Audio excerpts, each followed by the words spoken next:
નમસ્કાર વિદ્યાર્થી મિત્રો, રાજુ મેકવાનની યુટ્યુબ ચેનલમાં આપ સૌનું સહૃદય હાર્દિક સ્વાગત છે। વિદ્યાર્થી મિત્રો, આજે આપણે ગુજરાતીમાં વિભક્તિ વિશે શીખવાના છે। આ વિડીયો તમે શરૂઆતથી અંત સુધી જોજો એટલે તમને વિભક્તિ એટલે શું, વિભક્તિમાં કયા કયા પ્રત્યય હોય છે, કેટલી વિભક્તિ છે, એ બધાની આ વિડીયોમાં આપને પૂરેપૂરી માહિતી પ્રાપ્ત થઈ જશે। તો વિભક્તિ એટલે શું? વિભક્તિ એટલે એક પદ સાથે બીજા પદનું વિશેષ પ્રકારનું અથવા તો ઘનિષ્ઠ જોડાણ, એને આપણે કહી શકાય વિભક્તિ। એક પદને બીજા પદ સાથે જોડાવાની કામગીરી કરનાર રૂપે એને વિભક્તિ પ્રત્યય કહેવામાં આવે છે। જે રૂપો હોય છે એને આપણે ગુજરાતીમાં વિભક્તિ પ્રત્યય કહીએ છીએ અને આ આખી પ્રક્રિયાને વિભક્તિ અવસ્થા કહે છે। આપણે દ્રષ્ટાંત જોઈએ એટલે આપણે વધારે ખ્યાલ આવશે। સુનિલ સુરભીને રસ્તામાં વાર્તાનું પુસ્તક આપ્યું। તો અહીંયા સુનિલ સુરભી રસ્તા વાર્તા પુસ્તક આપ્યું, આવી રીતે જો આપણે વાક્ય વાંચીએ તો આપણને ખબર પડતી નથી, કારણ કે એક પદ સાથે બીજા પદ સાથેનો કોઈ સંબંધ આપણને જોવા મળતો નથી। પણ આપણે એવું લખીએ સુનિલ એ, આમાં એ પ્રત્યય છે, બરાબર। સુરભીને ને પ્રત્યય છે, રસ્તામાં તો માં પ્રત્યય, વાર્તાનું, બરાબર। તો આ જે બધા પ્રત્યયો છે એ કેવા છે? વિભક્તિના પ્રત્યયો છે। એટલે વિભક્તિના પ્રત્યયોની અંદર વાક્યના કેન્દ્રમાં શું અગત્યનું હોય છે? ક્રિયાપદ। ક્રિયાપદ અગત્યનું હોય છે, એની સાથે સાથે અન્ય પદો કોઈને કોઈ સંબંધથી જોડાય છે, એમને એમ જોડાતા નથી, કોઈને કોઈ સંબંધથી જોડાય છે। આ વાક્યમાં તમે જુઓ તો આપ્યું એ ક્રિયાપદ છે અને આપ્યું જે છે ક્રિયાપદ છે અને એની સાથે જે બીજા જે પદો જે છે જેમ કે સુનિલ સુરભી રસ્તા વાર્તા, આ બધા જે પદો જે છે એ એની સાથે જોડાવામાં આવે છે। તો સુનિલ આમાં કોણ છે? તો સુનિલ એ કર્તા છે, બરાબર। કોણે આપ્યું એ આપણને દર્શાવે છે। વાર્તાનું પુસ્તક એ મુખ્ય કર્મ છે, તો શું આપ્યું એ અર્થમાં છે। સુરભીને એ ગૌણ કર્મ છે, બરાબર, કોને આપ્યું એના અર્થમાં છે।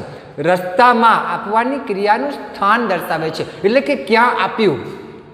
તો વિભક્તિના પ્રત્યયનું કામ શું છે? તો વિભક્તિના પ્રત્યયનું કામ વાક્યમાં કર્તા કર્મ વગેરેને જુદા પાડવાનું છે, બરાબર। વિભક્તિના જે પ્રત્યયો છે એનું કામ અગત્યનું કયું છે? તો વાક્યની અંદર જે કર્તા કર્મ એને જુદા પાડવાનું કામ એ કરે છે। તમે અહીંયા દ્રષ્ટાંત જુઓ તો તમને વધારે ખ્યાલ આવશે। અહીંયા અ ને બ એ બે ભાગ પાડ્યા છે, જુઓ તમે। રાકેશ પુસ્તક આપ્યું, તો આ વાક્યની અંદર તમે જુઓ તો એક પદનો બીજા પદ સાથેનો કોઈ સંબંધ આપણને દેખાતો નથી, પણ એ પ્રત્યય જે છે એ પ્રત્યય કેવો છે? શૂન્ય, જે આપણે જોઈ શકતા નથી। આમ જો આગળ આપણે જોઈશું એને આપણે કર્તા પ્રત્યય તરીકે ઓળખીએ છીએ, તો એ પ્રત્યય એ શૂન્ય છે, કેમ? તો દેખાતો નથી, બરાબર। તો રાકેશે પુસ્તક આપ્યું, બરાબર, તો તમને ખબર પડી જાય કે આ પદ સાથે આ પદનો સંબંધ છે। રાકેશે પુસ્તક આપ્યું, પણ એવું કહું કે રાકેશ પુસ્તક આપ્યું તો એની સાથેનો કોઈ સંબંધ આપણને જોવા મળતો નથી, પણ એવું કહેવાય કે રાકેશે પુસ્તક આપ્યું તો સાચું। બીજું દ્રષ્ટાંત જોઈએ। રામ રાવણ માર્યો, તો આની અંદર પણ એ પ્રત્યય જે છે એ શૂન્ય છે ને એ પ્રત્યય તમે જોઈ શકો, જેમ કે રામી, બરાબર, તો રામ એમાં એ પ્રત્યય છે એ શૂન્ય પ્રત્યય છે। રામે રાવણને માર્યું, આને પ્રત્યય છે। આગળ જોઈએ, ત્રીજું વાક્ય તમને ખ્યાલ આવે। હેતલ બાગ ગઈ, બરાબર, તો હેતલ જે છે એ બાગમાં ગઈ એના અર્થમાં છે, તો અહીંયા માં નામનો પ્રત્યય રહેલો છે। આ નીલ કબાટ છે, તો આ નીલનું, નીલ અહીંયા નામ છે, બરાબર, તો આ નીલનું કબાટ છે। તો તમે જોઈ શકો છો અહીંયા એ ને માં અને નું, આ જે બધા એ પ્રત્યયો છે, સંસ્કૃતમાં આપણે તેને શું કહીએ છીએ? વિભક્તિ, અને ગુજરાતીમાં વિભક્તિને આપણે કહેવાય છે અનુ। હવે તમને ખ્યાલ આવી ગયો હશે।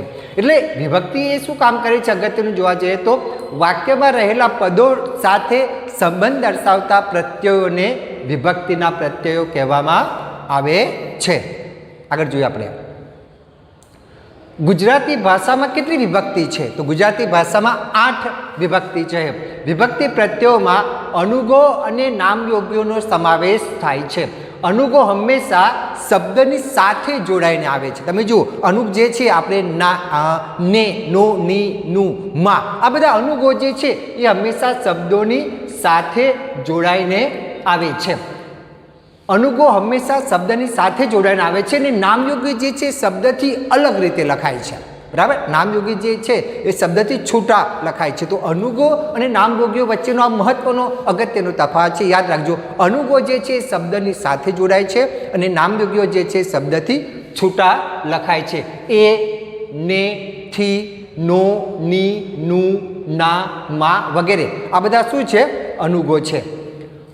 હવે આપણે જોઈએ નામયોગ્યો કયા છે. તો નામયોગીની સંખ્યા પુષ્કળ છે, અનુગોની સંખ્યા જે છે ચોક્કસ છે.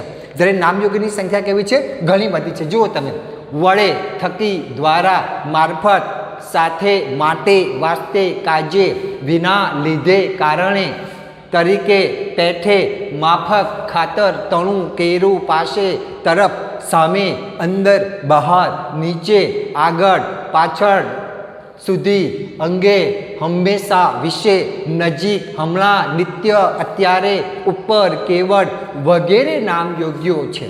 એટલે નામયોગીની સંખ્યા વિદ્યાર્થી મિત્રો ઘણી બધી છે. એક વાક્યમાં એકથી વધારે વિભક્તિઓ એક સાથે આવી શકે. આપણે આગળ જોયું, પહેલું વાક્ય જેવું જોયું, અમે એક સાથે ઘણી બધી વિભક્તિઓ સાથે આવી શકે છે. કોઈ વિભક્તિ પ્રત્યય ન હોય એવી સ્થિતિ પણ વિભક્તિ દર્શાવવાનું કામ કરે છે અને એને આપણે કહીએ છીએ શૂન્ય પ્રત્યય. મોટાભાગે કર્તા વિભક્તિ જે પ્રથમ વિભક્તિ છે એને આપણે શૂન્ય પ્રત્યય કહીએ છીએ. જેમ કે રામે રાવણને માર્યો, તો એમાં એ જે પ્રત્યય જે છે આપણે જોઈ શકતા નથી, પણ રામ એ, તો એ શૂન્ય પ્રત્યય છે. આગળ જોઈએ. હવે આપણે આ વિભક્તિનો ચાર્ટ કેવો છે એની સમજ આપતો આપણે આ ચાર્ટ જોઈએ તમને વધારે ખ્યાલ આવી જશે. કેટલી વિભક્તિ શું છે તે આપણે જોઈએ. આ ચાર્ટ તમે ખાસ વિદ્યાર્થી મિત્રો યાદ રાખજો. પહેલી વિભક્તિ જે છે એ પ્રથમા વિભક્તિ છે. બરાબર, જેને કારક એટલે કે કર્તા વિભક્તિ કહેવામાં આવે છે. કર્તા વિભક્તિ શું દર્શાવે છે? તો કર્તા વિભક્તિ ક્રિયાનો કરનાર દર્શાવે છે અને એના કયા પ્રત્યયો છે? એ, ને, થી અને શૂન્ય. શૂન્ય એટલે શૂન્ય નથી લખવાનું, એ પ્રત્યય છે. મેં આગળ તમને જણાવ્યું કે રામે રાવણને માર્યા, બરાબર, તો એમાં એ પ્રત્યય છે રામે, બરાબર. એ જે પ્રત્યય આપણે જોઈ નથી શકતા એને આપણે કહીએ છીએ શૂન્ય પ્રત્યય. બીજું છે દ્વિતીય વિભક્તિ, જેને કર્મ વિભક્તિ તરીકે ઓળખવામાં આવે છે અને એનું કાર્ય શું છે? તો ક્રિયાનું કર્મ, વિષય અને લક્ષ્ય એ આપણને બતાવે છે. એને ને અને શૂન્ય પ્રત્યય રહેલો છે.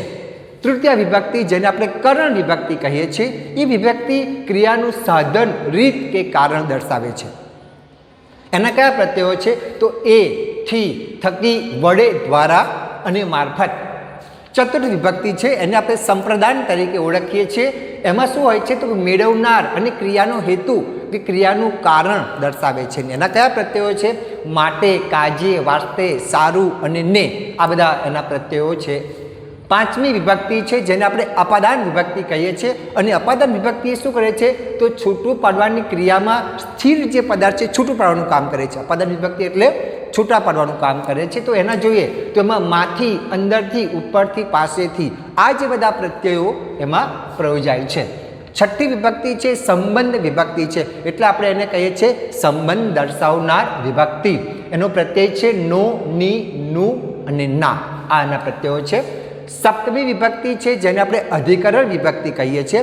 અધિકરણ વિભક્તિ એટલે ક્રિયાનું આધારવાચક પદ, બરાબર, એટલે ક્રિયાનું સ્થાન કે સમય એમાં દર્શાવવામાં આવે છે અને એના પ્રત્યય છે માં, અંદર, ઉપર, તરફ, એ, આ બધા એના પ્રત્યયો છે. અને અષ્ટમી વિભક્તિ છે એને આપણે સંબોધન વિભક્તિ કહીએ છીએ, જેને સંબોધન થાય, બરાબર, એમાં સંબોધન રહેલું છે. આપણે એના પ્રત્યય જોઈએ તો હે, અરે, ઓ અને શૂન્ય, આ બધા એના પ્રત્યયો રહેલા છે. હવે આપણે વિદ્યાર્થી મિત્રો એક પછી એક આપણે વિભક્તિ જે છે એ શું કાર્ય કરે છે એ આપણે જોઈએ. તો એમાં જે પ્રથમ વિભક્તિ રહેલી છે એ પ્રથમ વિભક્તિ આપણે જોઈએ તો એ પ્રત્યય વગર પ્રયોજાય છે. પ્રથમ વિભક્તિ એ પ્રત્યય વગર પ્રયોજાય છે અને પ્રત્યયની સાથે પણ પ્રયોજાય છે, એટલે એને શૂન્ય પ્રત્યય પણ હોય છે. પ્રત્યય વગર એનો અર્થ એ થયો કે એને શૂન્ય પ્રત્યય પણ હોય છે. એમાં ક્રિયાનું કરનાર દર્શાવવામાં આવે છે, એટલે એને આપણે બીજા નામ તરીકે કર્તા વિભક્તિ તરીકે પણ તમે એને ઓળખી શકો છો. કોઈ પણ પદ જ્યારે ક્રિયાને કરનારને દર્શાવે ત્યારે આપણે એને કહીએ છીએ કર્તા વિભક્તિ. આ વિભક્તિ મોટે ભાગે નામના મૂળ સ્વરૂપ સાથે પ્રયોજાય છે.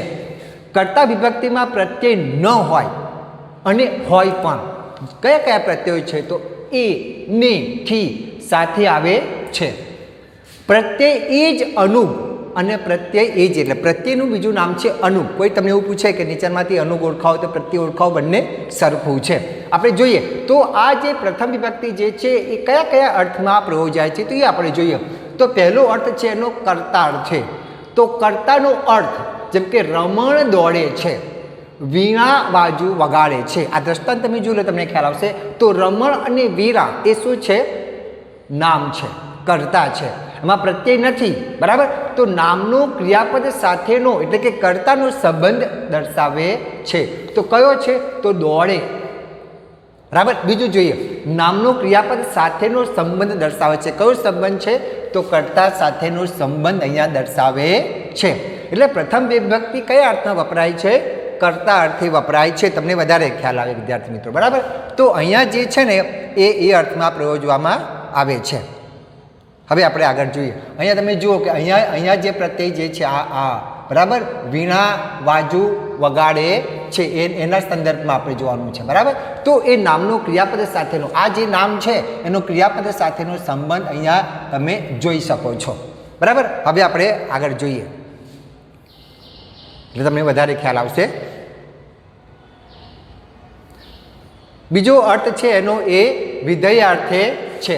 તો વિધેય અર્થમાં શું આવે છે એ આપણે જોઈએ. તો દ્રષ્ટાંત આપું તો તમને વધારે ખ્યાલ આવે. અમદાવાદ ઔદ્યોગિક શહેર છે. બીજું વાક્ય, કાલિદાસ મહાન કવિ હતા. બે વાક્ય તમે જોઈ લો તમને ખ્યાલ આવશે. તો આમાં શહેર એ શું છે? નામ છે. શહેર એ શું છે વિદ્યાર્થી મિત્રો? નામ છે. એને કોઈ પ્રત્યય લાગેલો નથી. તમે જુઓ અહીં અમદાવાદ છે એને કોઈ પ્રત્યય લાગેલો નથી. બરાબર. કાલિદાસ અહીંયા કવિ જે છે એ નામ છે એને કોઈ પ્રત્યય લાગેલો નથી. અને પ્રથમ વિભક્તિમાં આવેલો નામ કયું નામ? તો અમદાવાદ અને કાલિદાસ. બરાબર. એ બંનેના સરખા અર્થો છે. તેથી પ્રથમ વિભક્તિ કહેવાય. એને કોઈ પ્રત્યય લાગેલો નથી.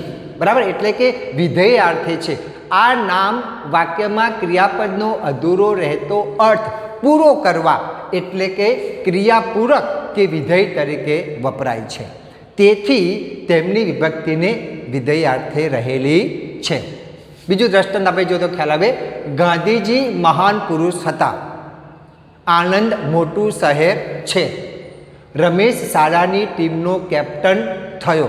તો તમે જુઓ અહીંયા પુરુષ, શહેર અને કેપ્ટન.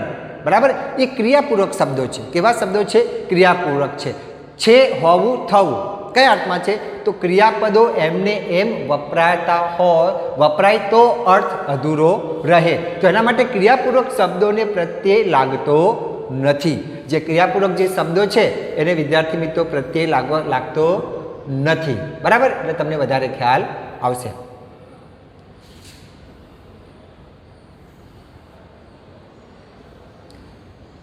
આગળ આપણે જોઈએ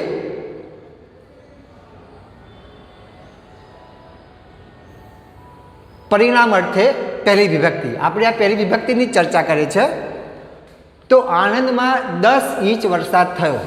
આણંદમાં 10 ઇંચ વરસાદ થયો અને ડબ્બામાં 1 મણ ઘી છે. તો ઇંચ અને મણ પરિણામ રહેલું છે. બરાબર. એમાં ઇંચ અને મણ એને કોઈ પ્રત્યય લાગેલો નથી. તમે જોઈ શકો અહીંયા ઇંચ અને મણ એની વચ્ચે કોઈ પ્રત્યય નથી. અને વરસાદ અને થી એ નામોના સમાન અર્થમાં છે. આ નામ છે. બરાબર. હવે નામની વિભક્તિ પ્રથમ ગણાય. આ નામ માપ બતાવે છે, પરિણામ બતાવે છે. એટલે એને શું કહેવાય? પરિણામ અર્થે પણ પ્રથમ વિભક્તિ પ્રયોજવામાં આવે છે. આપણે આગળ જોઈએ વધારે દ્રષ્ટાંતો તમને ખ્યાલ આવે. મનીષાએ 3 કપ ચોખા રાંધ્યા. તપેલીમાં 4 વાડકા દૂધ છે. બરણીમાં 10 શેર ઘી છે. તો તમે જોઈ શકો કે કપ, વાડકા અને શેર આમાં કોઈ વિભક્તિનો પ્રત્યય નથી. કપ, વાડકા અને શેર. બરાબર. એમાં કોઈ વિભક્તિ પ્રત્યય નથી. હવે ચોખા, દૂધ, ઘી એ નામ સમાન અર્થમાં છે. બરાબર.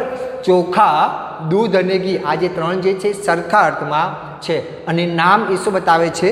માપ બતાવે છે. ને માપ બતાવે એટલે પરિણામ અર્થે પ્રથમ વિભક્તિ અહીંયા પ્રયોજાય છે. તમને પરીક્ષામાં પૂછાય તો તમે ખાસ યાદ રાખજો કે કયા અર્થમાં વપરાય છે તે. હવે એનો બીજો અર્થ છે સંબોધન અર્થે પહેલી વિભક્તિ, બરાબર. સંબોધનના અર્થમાં કોઈને તમે બોલાવો ત્યારે, જેમ કે નિલેશ, પછી કોમા મૂક્યું છે, જુઓ અલ્પવિરામ, નિલેશ રમવા જા. રેક્સ્ટોન તું અહીં આવ. બહેન તમે શું કરો છો? હે પ્રભુ સૌનું કલ્યાણ કરો. આ જે બધા તમે વાક્યો જુઓ છો આની અંદર, આમાં નિલેશ, રેક્સ્ટોન, બહેન, પ્રભુ આ નામો સંબંધના અર્થમાં પ્રયોજાયા છે. તેથી તેમની વિભક્તિ કયા અર્થમાં છે? તો સંબોધન અર્થે રહેલી છે. આપણે વધારે દ્રષ્ટાંત જોઈએ એટલે તમને ખ્યાલ આવે. જેમ કે મોહન સરસ ગીત ગાય છે, આમાં કોઈ અનુગ નથી, બરાબર. આપણે પહેલી વિભક્તિ જોઈએ છે, બરાબર. પહેલી વિભક્તિના આપણે બધા દ્રષ્ટાંતો જોઈએ છે. કુસુમથી આજે ગીત ગવાશે નહીં. પરીક્ષામાં પૂછે આમાં કયા કયા અનુગ છે, તો આમાં કયો અનુગ રહેલો છે? થી. મેં અહીંયા નીચે અંડરલાઈન કરી છે. મારાથી તમને વચન અપાઈ ગયું, તો આમાં કયો અનુગ રહેલો છે? થી.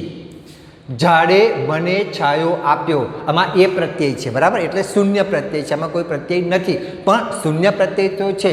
ઝાડ વત્તા એ એટલે ઝાડે મને છાયો આપ્યો.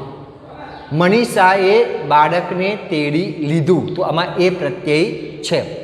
તમે કેટલા સમય સુધી રમી શકો, એમાં એ પ્રત્યય છે ને અનુગ વગર છે એટલે એમાં શૂન્ય પ્રત્યય રહેલો છે. માયાને આજે રમવા જવું છે, તેમાં કયો પ્રત્યય રહેલો છે? ને પ્રત્યય રહેલો છે. હવે વિદ્યાર્થી મિત્રો આપણે બીજી વિભક્તિ જે છે એની ચર્ચા કરીએ, જે વિભક્તિને કર્મ વિભક્તિ તરીકે પણ ઓળખવામાં આવે છે. એમાં શું હોય છે? તો ક્રિયાનો વિષય કે લક્ષ્ય હોય તે બતાવનાર પદને કર્મ કહેવાય. તમને કર્મ વિશે ખ્યાલ હોવો જોઈએ.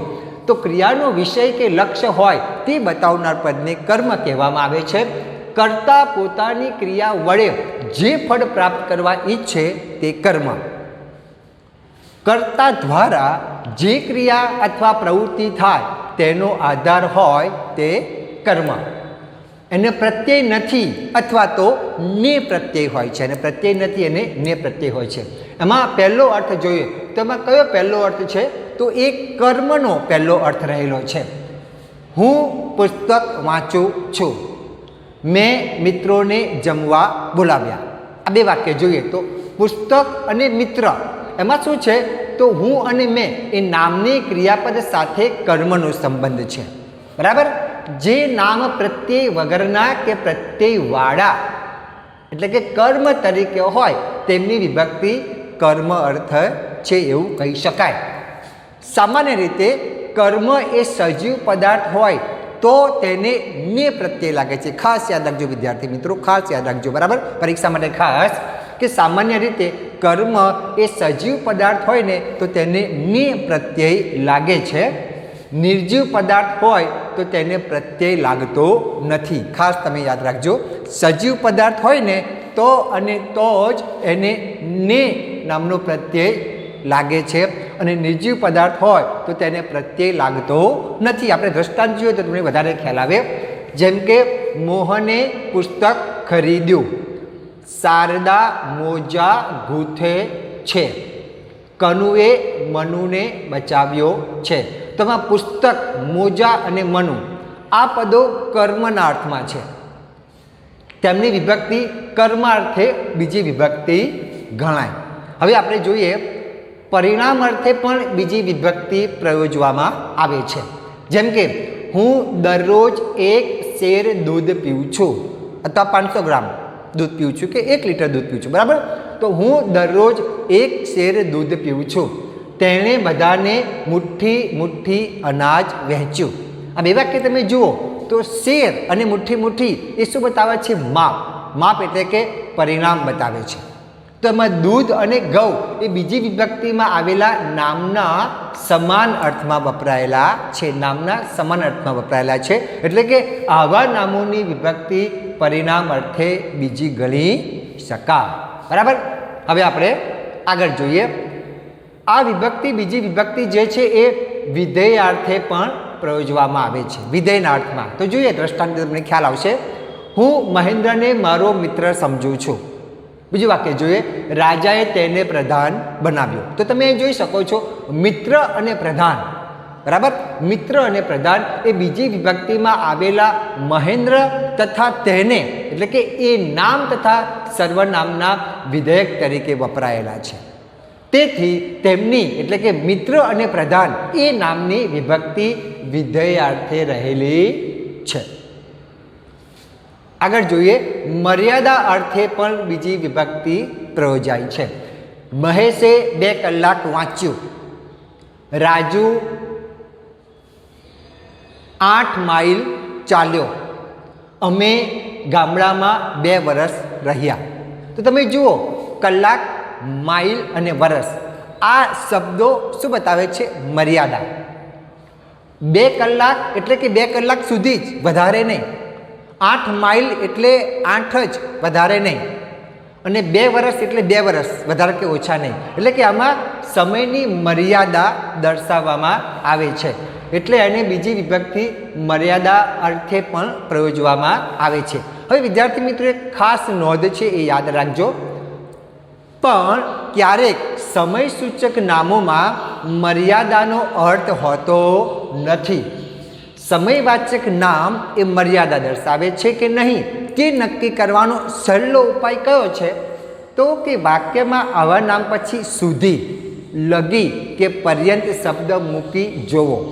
હવે વાક્યની અંદર આ જે બીજી વિભક્તિ જે છે એ મર્યાદા અર્થે પ્રયોજાય છે, એ શોધવા માટેની ચાવી કઈ છે? તો કઈ ચાવી છે કે તમે એ નામની આગળ સુધી, લગી કે પર્યંત શબ્દો મૂકો. જો સમયવાચક નામમાં મર્યાદાનો અર્થ હશે તો આ શબ્દો બંધ બેસતા હશે, નહીં હોય તો નહીં લાગે. જો આપણે દ્રષ્ટાંત જોઈએ તમને વધારે ખ્યાલ આવે. દ્રષ્ટાંત છે, તળાવે પહોંચતા મને 2 કલાક લાગ્યા. બરાબર? તો જુઓ અહીંયા, તળાવે પહોંચતા મને 2 કલાક સુધી લાગ્યા. હવે સુધી તમે જુઓ તો અહીંયા સુધી ન મૂકી શકાય. બરાબર? એટલે કે અહીંયા અર્થ બંધ બેસતો નથી. તળાવે પહોંચતા મને 2 કલાક લાગ્યા, એ બરાબર છે. પણ એવું લખું કે તળાવે પહોંચતા મને 2 કલાક સુધી લાગ્યા, તો તમે જોઈ શકો અહીંયા અર્થ બંધ બેસતો નથી. બીજું દ્રષ્ટાંત જોઈએ, અમારી પરીક્ષાને હવે 5 દિવસ છે. બરાબર છે, પણ અમારી પરીક્ષાને હવે 5 દિવસ સુધી ના મુકાય. અમારી પરીક્ષાને 5 દિવસ સુધી છે, તો અહીંયા અર્થ બંધ બેસતો નથી. બરાબર? એટલે કે દિવસ શબ્દ નામના અર્થે પહેલી વિભક્તિ છે. અહીંયા જે દિવસ શબ્દ છે નામના અર્થે પહેલી વિભક્તિ છે. બરાબર? હવે આપણે જોઈએ બીજી વિભક્તિ ગત્યાર્થે પણ પ્રયોજવામાં આવે છે. ગત્યાર્થે એટલે કે જવાના અર્થમાં છે. આપણે દ્રષ્ટાંત જોઈએ એટલે તમને ખ્યાલ આવે. રેક્સ્ટોન કેનેડા ગયો. રાજુ ગામ જવાનો છે. તમે જોઈ શકો છો કેનેડા અને ગામ એ જવાની ક્રિયા દર્શાવે છે. જવાની ક્રિયા એટલે કે ગતિ થઈ. જે સ્થળ તરફ ગતિ થઈ હોય તે સ્થળનું નામ એને કહેવાય ગત્યાર્થે. એટલે ગતિ વત્તા અર્થે, ગત્યાર્થે પણ બીજી વિભક્તિ પ્રયોજવામાં આવે છે. હવે વિદ્યાર્થી મિત્રો આપણે આ બીજી વિભક્તિની ચર્ચા પૂરી કરીએ છીએ. હવે આપણે ત્રીજી વિભક્તિ તરફ જઈએ છીએ, જેને આપણે કારણ વિભક્તિ પણ કહેવાય. કારણ એટલે કે સાધન. તો તમે જોઈ શકો છો કે ક્રિયા કરવામાં જેનો ઉપયોગ થાય તે સાધન. જ્યારે સાધન ક્રિયાની રીત કે કારણ દર્શાવે ત્યારે તે કારણ વિભક્તિમાં છે એમ કહેવાય. હવે આ વિભક્તિના કયા કયા પ્રત્યયો છે? તો આ વિભક્તિના પ્રત્યયો છે એ, થી, થકી, વડે, દ્વારા, મારફત વગેરે જેવા પ્રત્યયો પ્રયોજવામાં આવે છે. હવે આપણે જે કારણ વિભક્તિ છે કયા કયા અર્થમાં પ્રયોજવામાં આવે છે તે જોઈએ. તો કરણ અર્થે ત્રીજી વિભક્તિ પ્રયોજવામાં આવે છે. એમાં તે ઠંડા પાણીએ નહાયો. શિકારીએ એક જ બાણે પંખીને ભેદી નાખ્યું. તો તમે જુઓ અહીંયા પાણી એ અને બાણે એ નામને ત્રીજી વિભક્તિનો એ પ્રત્યય લાગેલો છે અને તે સાધનનો અર્થ બતાવે છે. સાધન એટલે શું? તો કે કરણ. સાધન એટલે શું? તો કે કરણ. આમ ત્રીજી વિભક્તિ સાધન અથવા તો કરણ અર્થે હોય છે. હવે આપણે એનો બીજો અર્થ જોઈએ. ત્રીજી વિભક્તિ કર્તા અર્થે પણ હોય. જેમ કે મનીષાએ હાથે કપડાં ધોયા. વિંસુએ ગાયને છોડાવી. ગાંધીજીએ સ્વાતંત્ર્ય અપાવ્યું. તો તમે જુઓ આ વાક્યોની અંદર આમ જોવા જઈએ તો કર્મણી પ્રયોગના છે. બરાબર। આ ઉપરોક્ત વાક્યો જે છે એ કર્મણીના પ્રયોગના છે, તેમાં કર્તાને ત્રીજી વિભક્તિનો પ્રત્યય કયો લાગેલો છે? તો એ પ્રત્યય, આ બધામાં તમે જુઓ પાછળ એ નામનો પ્રત્યય છે। આમ ત્રીજી વિભક્તિ કર્તા અર્થે પણ હોય છે। આગળ આપણે જોઈએ ત્રીજી વિભક્તિ કારણ અર્થે પણ છે, જેમ કે રમેશ તાવે પીડાય છે, તો શાને કારણે પીડાય છે? તો તાવને કારણે, બરાબર, એટલે કારણ અર્થે છે। ક્રોધે તેનો ચહેરો લાલ થઈ ગયો, તો કેમ લાલ થઈ ગયો ચહેરો? તો ગુસ્સાને કારણે। ઠંડીએ તે થથરવા લાગ્યો, કેમ થથરે છે? તો ઠંડીને કારણે, એટલે કોઈ પાછળનું કારણ છે। થથરવા પાછળનું કારણ છે, લાલ ચહેરો લાલ થવા પાછળનું કારણ છે, પીડાવા માટેનું પણ કારણ છે, અને બહુ શ્રમે તે કંટાળ્યો, અહીંયા કયું કારણ છે? તો શ્રમને કારણે છે, બરાબર। તો તમે જુઓ અહીંયા તાવે, ક્રોધે, ઠંડીએ અને શ્રમે આ નામને લાગેલો ત્રીજી વિભક્તિનો જે પ્રત્યય જે છે એ કારણ અથવા તો હેતુ દર્શાવે છે। આમ ત્રીજી વિભક્તિ એ કારણ અથવા હેતુ પણ હોય છે। હવે આપણે જોઈએ એનો ચોથો પ્રયોગ ત્રીજી વિભક્તિમાં મૂલ્યવાચક। મૂલ્યવાચક એટલે મૂલ્યના અર્થમાં પણ પ્રયોજવામાં આવે છે, જેમ કે ખાદી બાર આને વાર મળે છે, ખાદી બાર આને વાર। આને જે શબ્દ જે છે વિદ્યાર્થી મિત્રો જૂના જમાનામાં પ્રયોજવામાં આવતું નાણું, અહીંયા તમે 50-100 રૂપિયા પણ લખી શકો। એટલે પેલું વાક્ય જોઈએ, ખાદી બાર આને વાર મળે છે। વાર એટલે એક જાતનું માપ છે।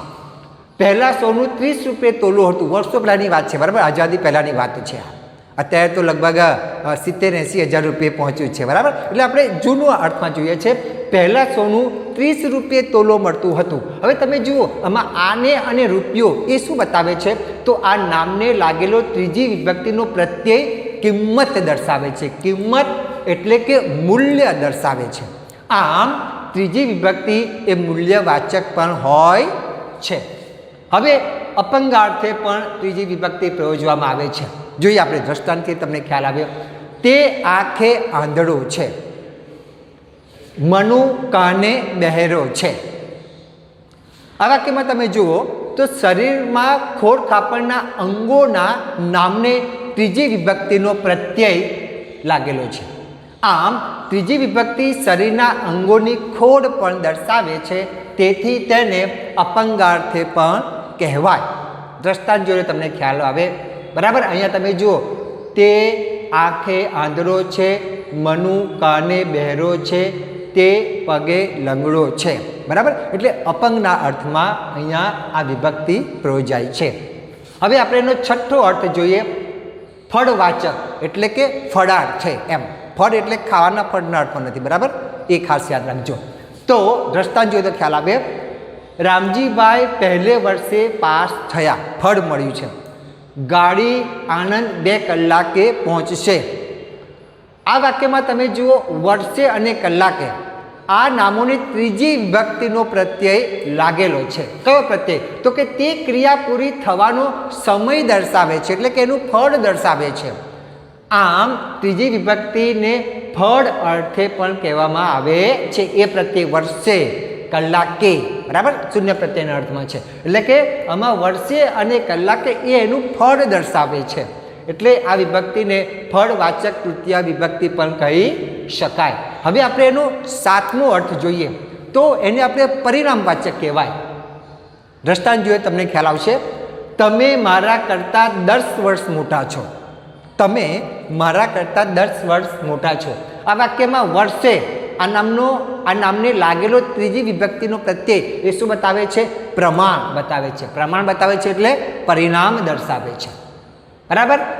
હવે આપણે આગળ જોઈએ, તે ગરીબ છોકરો ચોધાર આંસુએ રડ્યો, તો આમાં એ પ્રત્યય છે, બરાબર। તો આંસુ એ રીતિ દર્શાવે છે, એટલે રીતિ અર્થે પણ આ વિભક્તિ પ્રયોજવામાં આવે છે। તે ગરીબ છોકરો ચોધાર આંસુએ રડ્યો, એટલે અહીંયા આંસુ સાથે, બરાબર, સહ એટલે સાથેનો અર્થ પણ આમાં દર્શાવે છે। જો વિદ્યાર્થી મિત્રો વાક્ય એક જ છે, તે ગરીબ છોકરો ચોધાર આંસુએ રડ્યો, તો આમાં આંસુ એ રીતિ પણ દર્શાવે છે, બરાબર, અને આંસુ સાથે એ સહ એટલે સાથેનો અર્થ દર્શાવે છે। આપણે દ્રષ્ટાંતો જોઈએ તો તમને ખ્યાલ આવે, હું આંખેથી જોઉં છું, તો થી પ્રત્યય, એણે દાંત વડે બચકું ભર્યું તો વડે લોભે લક્ષણ જાય, હું બસ દ્વારા ઘરે પહોંચ્યો, બરાબર. મયંકે આંખ થકી ઈશારો કર્યો. હવે આપણે આગળ જોઈએ ચોથી વિભક્તિ. ચોથી વિભક્તિ એ સંપ્રદાન વિભક્તિ કહેવાય છે. ચોથી વિભક્તિ એ ક્રિયાનું ફળ જેને પ્રાપ્ત થાય છે એને આપણે કહીએ છીએ સંપ્રદાન. આપવાની ક્રિયામાં જે વ્યક્તિ લેનાર હોય તે સંપ્રદાન, બરાબર. આપવાની ક્રિયામાં જે પ્રાપ્ત કરે છે, જે લેનાર છે એને આપણે કહીએ છીએ સંપ્રદાન. ક્રિયાનું ફળ મેળવનાર કે લેનાર પદ સંપ્રદાન વિભક્તિમાં છે એમ કહેવાય. સંપ્રદાન વિભક્તિ માટે ને, માટે, કાજે, વાસ્તે, સારું વગેરે વિભક્તિના પ્રત્યયો પ્રયોજવામાં આવે છે. આ વિભક્તિ ક્રિયાનો હેતુ પણ દર્શાવે છે. ખાસ યાદ રાખજો, આ વિભક્તિ જે છે ક્રિયાનો હેતુ પણ દર્શાવે છે. હવે આપણે કયા કયા અર્થમાં આ વિભક્તિ સંપ્રદાન વિભક્તિ પ્રયોજાય છે તે જોઈએ. તો પહેલો છે અર્થ છે સંપ્રદાનનો અર્થ તો છે જ. તો રાજા બ્રાહ્મણને દાન આપે છે. દાદાએ દિનેશને દાડમ આપ્યું, બરાબર. તો જેને કંઈક અપાય છે કે અપાયું છે તેના નામનો ઉપરના વાક્યમાં ચોથી વિભક્તિમાં પ્રત્યય લાગ્યો છે, બરાબર. રાજા કોને આપે છે? તો બ્રાહ્મણને, તો અહીંયા ને પ્રત્યય છે, બરાબર. તમને ખ્યાલ આવે વિદ્યાર્થી મિત્રો?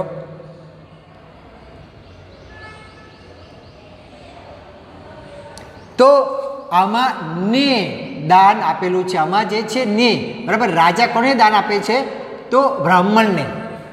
દાદાએ દિનેશને દાડમ આપ્યું, તો કોને આપ્યું?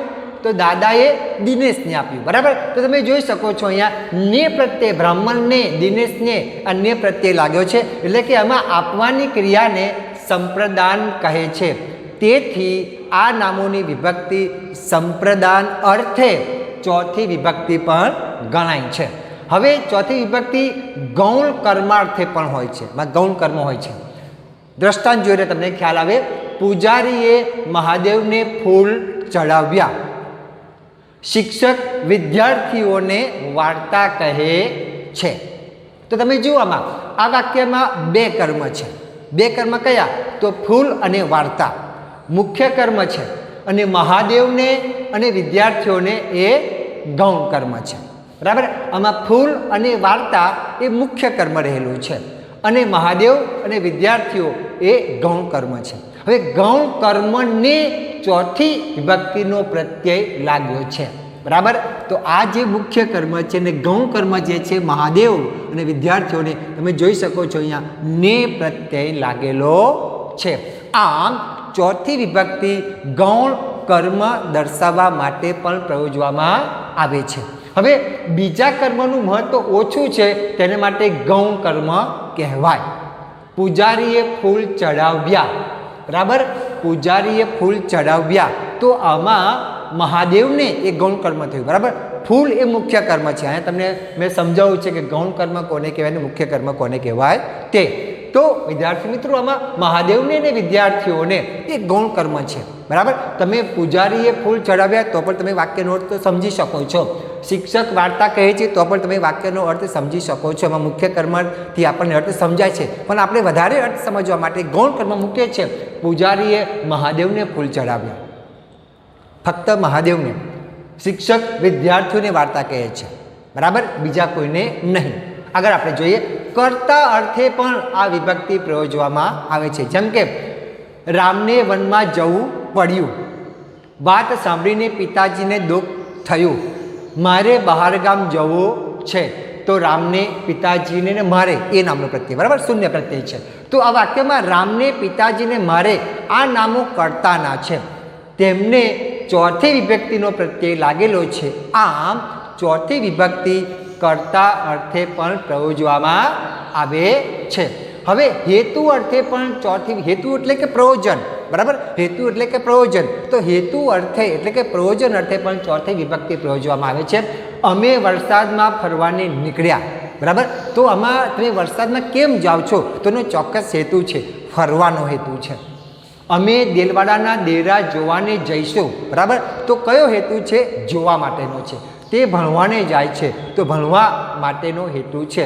ભણવાને માટે અથવા તો ભણવાને સારું તે જાય છે એમ. બેસતા વર્ષે સૌ મળવાને જાય છે, તો બેસતા વર્ષે સૌ મળવાને સારું જાય છે. મળવા કાજે જાય છે, મળવા વાસ્તે જાય છે એમ પણ કહી શકાય. આ બધા વાક્યોમાં તમે જુઓ તો નામોને જે લાગેલા ચોથી વિભક્તિનો પ્રત્યય એ ચોક્કસ હેતુ દર્શાવે છે. ફરવાને, જોવાને, ભણવાને, મળવાને, બરાબર. હવે પાંચમો જે અર્થ છે એ રૂચ્યા અર્થે પણ પ્રયોજાય છે. રૂચ્યા અર્થે પ્રયોજાય છે એટલે ગમવાના અર્થમાં છે. રૂચ્યું એમ એના અર્થમાં છે. દ્રષ્ટાંત જુઓ એટલે અનિલને આ વસ્તુ રૂચે છે. રૂચ્યું એટલે ગમવું, નહીં કહેતા મને આમાં વધારે રુચિ છે, એટલે ગમવાના અર્થમાં છે. તો અનિલને આ વસ્તુ રૂચે છે, ગમે છે એટલે કે ફાવે છે. આ વાક્યમાં તમે જુઓ તો એ નામને ચોથી વિભક્તિનો પ્રત્યય લાગ્યો છે અને સાથે રુચિનો અર્થ દર્શાવતા ક્રિયાપદો પણ વપરાય છે. અનિલને, બરાબર. આમ આ વાક્યમાં ક્રિયાપદને રૂચવું, ગમવું, ફાવવું વગેરે સાથે ચોથી વિભક્તિ વપરાય છે, તેને આપણે રૂચ્યા અર્થે પણ કહેવાય. હવે છઠ્ઠી વિભક્તિ જોઈએ. એમાં છઠ્ઠી વિભક્તિના અર્થમાં પણ આ ચોથી વિભક્તિ જે છે એ પ્રયોજવામાં આવે છે. કયા સંદર્ભમાં જોઈએ તો શિવાજીને 8 પ્રધાન હતા, ઝાડને ઘણી ડાળીઓ હતી. આ વાક્યમાં તમે જુઓ તો શિવાજીને ને પ્રત્યય છે, ઝાડને ને પ્રત્યય છે. આ નામોની ચોથી વિભક્તિનો પ્રત્યય લાગ્યો છે, પણ ખાસ યાદ રાખજો, પણ તે છઠ્ઠી વિભક્તિના જેવો સંબંધનો અર્થ દર્શાવે છે. શિવાજીને એટલે શિવાજીના, ઝાડને એટલે ઝાડની. આમ ચોથી વિભક્તિ છઠ્ઠી વિભક્તિના અર્થમાં પણ પ્રયોજાય છે. ખ્યાલ આવે તમને? ચોથી વિભક્તિ છે એ છઠ્ઠી વિભક્તિના અર્થમાં પણ પ્રયોજાય છે. એટલે વિદ્યાર્થી મિત્રો, તમે જ્યારે સ્પર્ધાત્મક પરીક્ષાની તૈયારી કરતા હો ત્યારે એ ખાસ બાબતો તમારે ધ્યાન આપવાની કે જે ચોથી વિભક્તિ જે છે એ છઠ્ઠી વિભક્તિના અર્થમાં પણ પ્રયોજવામાં આવે છે. એટલે ભાઈ તમે જુઓ અહીંયા છઠ્ઠી વિભક્તિ જે મેં લાલ અક્ષરથી અહીંયા બતાવ્યું છે. હવે આપણે એના દ્રષ્ટાંત જોઈએ તો તમને વધારે ખ્યાલ આવશે. દાદાજી બાળકો માટે ફળ લાવ્યા, તો માટે ગાંધીજી સ્વદેશ કાજે લડી રહ્યા છે, ગરીબોને દાન આપો, બાળકોને સારું હું રમકડા લેતો આવ્યો છું. તો માટે, કાજે, ને અને સારું આ બધા જ પ્રત્યયો આવી ગયા. હવે આપણે પાંચમી વિભક્તિ જે છે એની ચર્ચા કરીએ. પાંચમી વિભક્તિ એટલે કે અપાદાન વિભક્તિ. બીજા અર્થમાં એને આપણે અપાદાન વિભક્તિ કહીએ છીએ. અપાદાન એટલે શું? તો છૂટા પડવાના અર્થમાં છે. વાક્યમાં જ્યારે છૂટા પડવાનો ભાવ હોય ત્યારે અપાદાન વિભક્તિ પ્રયોજવામાં આવે છે. છૂટા પડવાની ક્રિયામાં જે સ્થિર પદાર્થ હોય, જેનાથી છૂટા પડવાની ક્રિયા હોય, તેને દર્શાવતું પદ અપાદાન વિભક્તિમાં છે એમ કહેવાય. આ વિભક્તિમાં માંથી, પાસેથી, અંદરથી, ઉપરથી વગેરે જેવા વિભક્તિના પ્રત્યયો પ્રયોજવામાં આવે છે. હવે કયા અર્થમાં છે? તો પહેલો અર્થ કયો છે એનો? અપાદાનને અર્થે, બરાબર. હું મુંબઈથી આવું છું, તો આમાં થી પ્રત્યય છે, બરાબર. તો થી પ્રત્યય જે છે મુંબઈથી છૂટા પડવાની વાત દર્શાવે છે. રાકેશ ઘરેથી 4 વાગે નીકળી ગયો, તો ક્યાંથી નીકળી ગયો? ઘરેથી છૂટા પડવાની ક્રિયા છે. હાથમાંથી ચોપડી પડી ગઈ, તો હાથમાં મેં ચોપડી પકડી હતી, બરાબર. એ હાથમાંથી પડી ગઈ, પડીને ક્યાંક પડી? નીચે પડી ગઈ. તો હાથમાંથી જો છૂટી થઈ, અપાદાન એટલે છૂટી થઈ ગઈ ને એમ, એના અર્થમાં છે. તો તમે જુઓ થી પ્રત્યય એમાં પ્રયોજવામાં આવ્યો છે. આ વાક્યમાં તમે જુઓ તો એમાં ને નામનો પ્રત્યય લાગેલો છે, એટલે છૂટા પડવાનો અર્થ દર્શાવે છે. એટલે કે છૂટા પડવું, જુદા પડવું એને અપાદાન કહે છે, બરાબર. એટલે મુંબઈથી, ઘરેથી, હાથથી એ નામોની વિભક્તિ અપાદાન અર્થે પાંચમી વિભક્તિ ગણાય છે. આમ પાંચમી વિભક્તિ એ અપાદાન અર્થે પણ આવે છે. હવે પાંચમી વિભક્તિ બીજા કયા અર્થે આવે છે એ પણ આપણે જોઈએ. તો એ જુદાપણાના અર્થમાં પણ આ પાંચમી વિભક્તિ વિદ્યાર્થી મિત્રો આવે છે. અહીંયા પણ પાંચમી વિભક્તિ જે છે એ છૂટા પડવાનો ભાવ તમે જોઈ શકો છો અહીંયા દર્શાવે છે. હવે આમાં જોઈએ તો જુદાપણાના ભાવના અર્થમાં પણ છે. આ ફૂલ બધા ફૂલોથી જુદું છે તો જુદાપણાનો ભાવ. અંગ્રેજો પેરિસમાં ગુજરાતીઓથી જુદા પડે છે તો આમાં થી છે. આ ઉદાહરણો બતાવે છે કે એમાં ભિન્નતા રહેલી છે. ભિન્નતા એટલે કે જુદાપણાનો ભાવ એ પાંચમી વિભક્તિમાં પણ પ્રયોજવામાં આવે છે. હવે આપણે જોઈએ સમય કે સ્થળની મર્યાદા અર્થે પણ આ વિભક્તિ પ્રયોજવામાં આવે છે. જેમ કે હું 2 કલાકથી તમારી રાહ જોઉં છું. કાશ્મીરથી કન્યાકુમારી સુધી હું ફર્યો છું. એટલે કે સ્થળ બરાબર સમયની મર્યાદા દર્શાવે છે. આમાં સમય કે સ્થળની મર્યાદા દર્શાવવા માટે પણ આમાં થી પ્રત્યય છે એ દર્શાવવા માટે પણ પાંચમી વિભક્તિ પ્રયોજવામાં આવે છે. ક્યારેક તુલના અર્થે પણ વિદ્યાર્થી મિત્રો આ પાંચમી વિભક્તિનો ઉપયોગ થાય છે. જેમ કે ઉષાથી સરલા નાની છે, તુલના થઈ બરાબર નાના મોટાની. ગિરનારથી આબુ ઊંચો છે તો ઊંચાઈ નીચાની તુલના કરવામાં આવી. આમાં એક વસ્તુ બીજી વસ્તુ કરતાં ઓછી કે વધારે છે એ દર્શાવવા એટલે કે તુલના અર્થે પણ વિદ્યાર્થી મિત્રો પાંચમી વિભક્તિ પ્રયોજવામાં આવે છે. ક્યારેક કરતા અર્થે પણ પાંચમી વિભક્તિ પ્રયોજાય છે. જેમ કે અશોકથી કાંઈક બોલાઈ ગયું, ચંપકથી દોડાતું નથી, મારાથી ચલાતું નથી. તો આમાં થી જે પ્રત્યય તમે જુઓ એમાં કર્તાને પાંચમી વિભક્તિનો પ્રત્યય લાગેલો છે. આમ પાંચમી વિભક્તિ એ કર્તા અર્થે પણ પ્રયોજવામાં આવે છે. હવે કરણ અર્થે એટલે કે સાધનના અર્થમાં પણ આ વિભક્તિ પ્રયોજાય છે. દ્રષ્ટાંત જો તમને ખ્યાલ આવશે, તે ચપ્પુથી શાક સમારે છે, હું પેન્સિલથી લખું છું, રંજન સાબુથી કપડાં ધોવે છે. સાધન છે બરાબર, ચપ્પુ પેન્સિલ સાબુ. તો આ સાધનને થી નામનો પ્રત્યય લાગેલો છે. એટલે કે પાંચમી વિભક્તિ એ સાધનના એટલે કે કરણ અર્થે પણ પ્રયોજવામાં આવે છે. હવે એનો કારણનો અર્થ પણ તમે જોયો. હવે આપણે જોઈએ દ્રષ્ટાંતથી ખ્યાલ આવે. કારણ અર્થે તે બિચારા 2 દિવસથી તાવથી મૃત્યુ પામ્યો. તે બિચારો 2 દિવસના તાવથી મૃત્યુ પામ્યો. પવનથી વૃક્ષો ડોલે છે. આ વાક્યમાં તમે જુઓ કે પાંચમી વિભક્તિનો જે પ્રત્યય છે ને એમાં કરણનો અર્થ છે બરાબર. આમ પાંચમી વિભક્તિ પવનથી તાવથી કરણનો અર્થ છે બરાબર. તો એ પાંચમી વિભક્તિ કરણ અર્થે પણ પ્રયોજવામાં આવે છે. આપણે દ્રષ્ટાંત જોઈએ એટલે તમને ખ્યાલ આવે.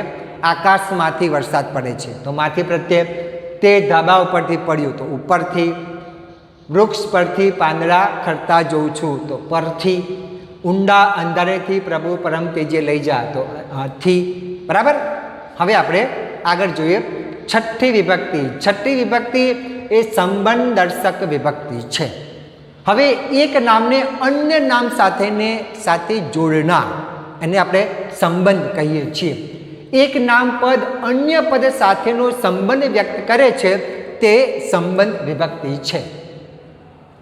આ વિભક્તિમાં નો, ની, નું, ના દ્વારા સંબંધ વ્યક્ત થાય છે. એ જુદા જુદા સંબંધ દર્શાવવા માટે પ્રયોજવામાં આવે છે. તમે જોઈ શકો છો, આપણે દ્રષ્ટાંત જોઈએ તમને ખ્યાલ આવશે. મનીષાએ ખાદીની સાડી પહેરી છે તો આમાં બનાવટનો સંબંધ. કેવી સાડી પહેરી? તો ખાદીની, સિલ્કની નહીં, ખાદીની. આ પુસ્તકો કનુના છે તો આમાં માલિકીનો ભાવ છે, ફક્ત કનુના, બીજા કોઈના નહીં.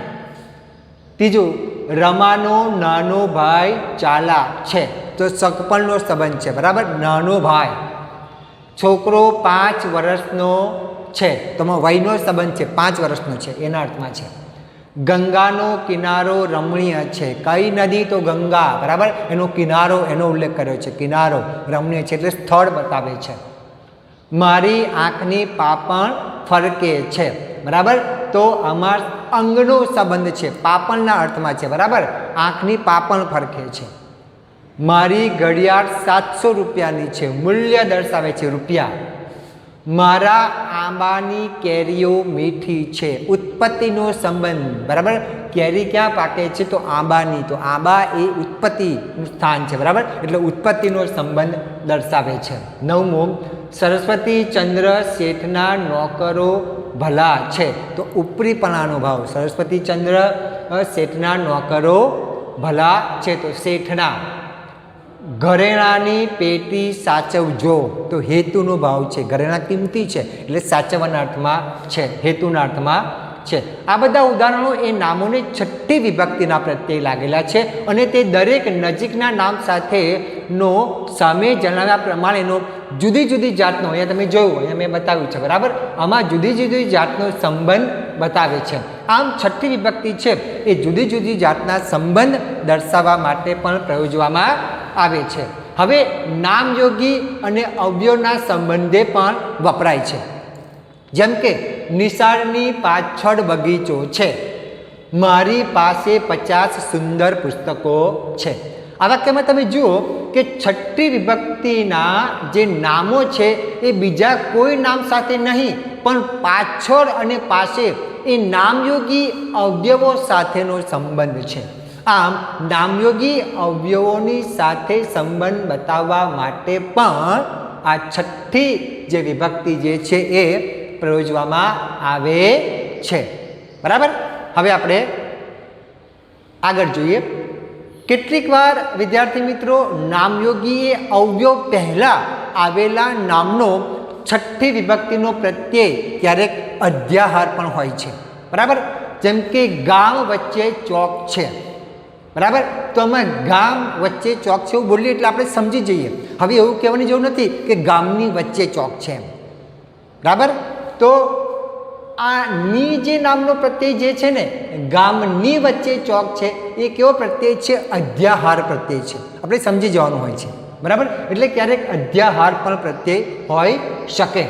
હવે આપણે જોઈએ કર્તા અર્થે પણ આ વિભક્તિ પ્રયોજવામાં આવે છે. ક્રિયા કે કર્મના અનુસંગે એના અર્થમાં છે. બરાબર. તો ભગવાનનું ધાર્યું થાય છે, તો કર્તા અર્થે છે. અહીંયા મહેશની ફરજિયાત સાચી છે, સોરી, મહેશની ફરિયાદ, અહીંયા દ છે. બરાબર. અહીંયા ભૂલથી ત લખાઈ ગયું છે, અહીંયા આપણે દ કરી દઈએ એટલે તમને ખ્યાલ આવે વિદ્યાર્થી મિત્રો.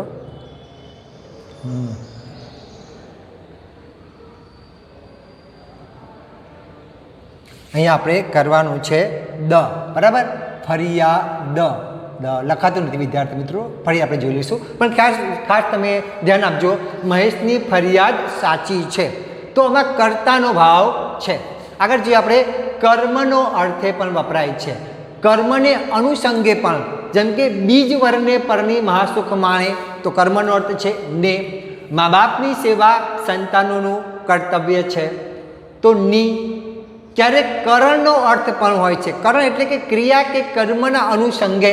દ્રષ્ટાંત જોઈએ, મેં કોઈના હાથનો માર ખાધો નથી, લાકડીનો ઘા કોને વાગ્યો. ક્યારેક વિદ્યાર્થી મિત્રો અધિકરણનો અર્થ પણ જોવા મળે છે. હિમાલયનું ચઢાણ ઘણું મુશ્કેલ છે, તો ક્રિયાનું સ્થળ બતાવે છે. આજનો વરસાદ ભારે છે, તો ક્રિયાનું સમય એટલે કે અધિકરણના અર્થમાં છે.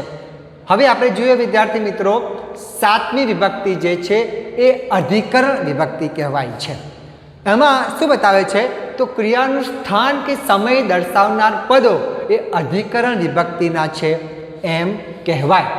ક્રિયાનો આધાર હોય તેને અધિકરણ કહેવાય. આ વિભક્તિમાં અંદર, બહાર, ઉપર, નીચે, પાસે, પડખે, તરફ, સામે, પહેલા, પછી, બાદ, આગળ, પાછળ, સુધી, લગી જેવા નામયોગ્યો અને એ અને માં આ અનુગો વપરાય છે. એમાં ક્રિયાનું સ્થાન કે સમય દર્શાવવામાં આવે છે.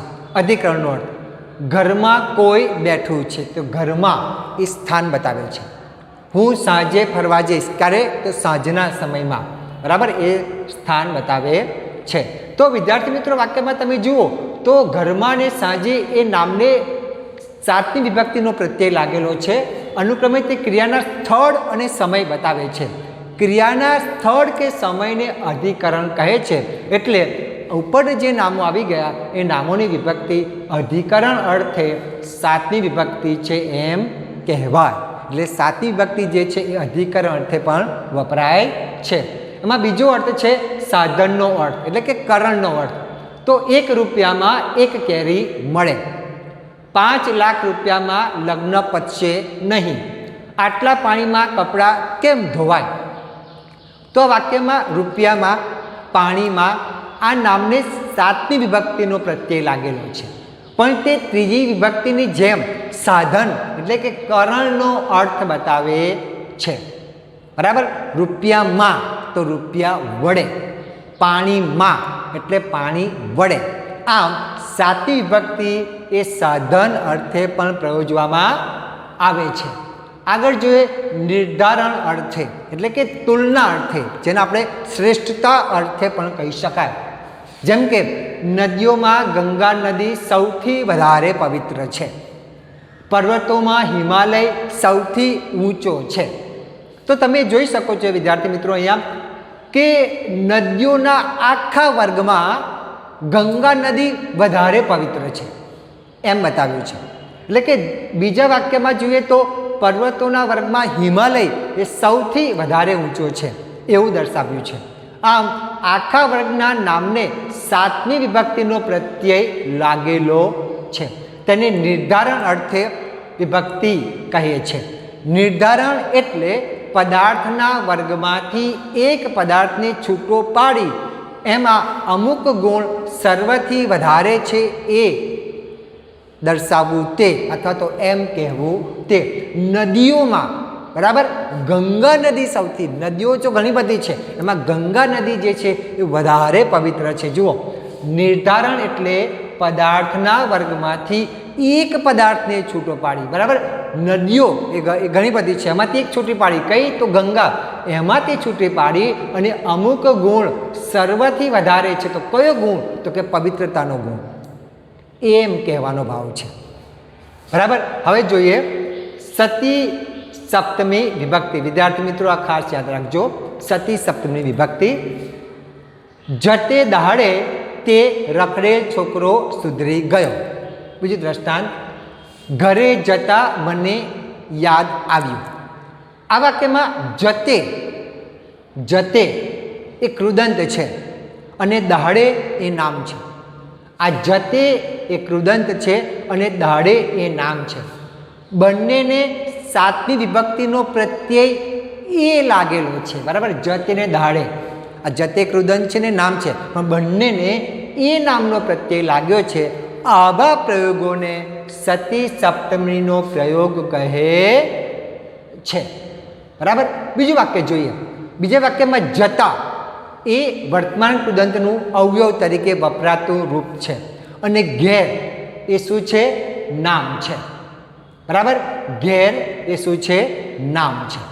હવે એને લાગેલો 7મી વિભક્તિનો પ્રત્યયનો આમાં લોપ થયો છે. બરાબર. આને પણ સતી સપ્તમીનો પ્રયોગ કહી શકાય. આપણે બીજા દ્રષ્ટાંત જોઈએ એટલે તમને ખ્યાલ આવે, બધા દ્રષ્ટાંતોમાં આવી જશે. ઘરમાં કોઈ બેઠું છે, તો ઘરમાં. પંખીઓ ડાળીએ બેઠા બેઠા કલરવ કરતા હતા, તો એ. તેમના મુખ ઉપર ખુશીનો ભાવ છે, તો ઉપર. હું ગુરુજીના દર્શન કરીને આશ્રમે આવ્યો, તો એ. નગરની બહાર લોકો એકઠા થયા હતા, તો બહાર. હું 7 દિવસ સુધી રજા ઉપર છું, તો સુધી. બરાબર. આ બધા પ્રત્યયો છે. હવે આપણે 8મી વિભક્તિ જોઈએ વિદ્યાર્થી મિત્રો, જેને આપણે સંબોધન વિભક્તિ કહીએ છીએ, જેને આપણે અષ્ટમી વિભક્તિ તરીકે પણ ઓળખીએ છીએ.